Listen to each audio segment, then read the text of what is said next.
Medical device manufacturers usually have the competitive advantage of high switching costs, leading to good business economics with reliable growth rates, good margins, and low debt.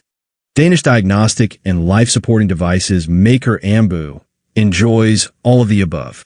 Once the stock price exceeds any reasonable fair value estimate, however, no moat can save investors. This is the lesson many Ambu shareholders are now having the displeasure to learn. The stock is trading near 90 Danish kroner per share, down from 359 4 years ago, when it traded at 360 times earnings. In other words, investors were so optimistic about Ambu's future that they were willing to pay more than 3.5 centuries worth of profits in advance for the stock.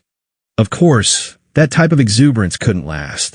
But is Ambu cheap enough now, given that the fundamentals of the company haven't really stopped improving and the stock is down 75% from its record?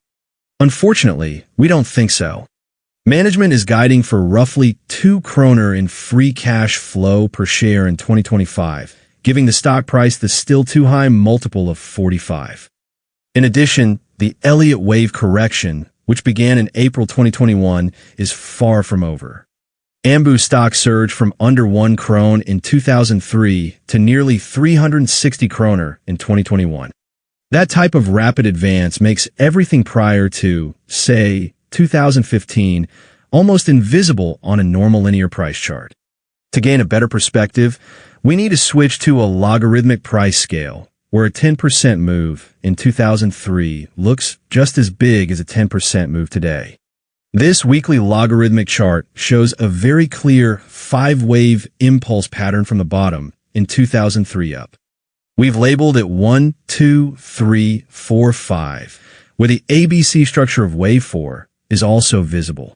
According to the Elliott wave theory, a 3-wave correction follows every impulse. That's what we think the post-2021 bear market in Ambu stock stands for.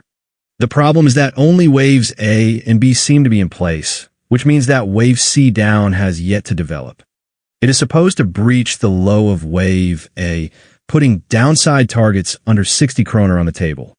Considering Ambu's high valuation, we wouldn't be surprised if it drops by another 50% or more before the pre-2021 uptrend can finally resume. Those who bought above 300 have little chance of breaking even anytime soon, if ever. Buying near the top of a bubble is a mistake Mr. Market rarely forgives.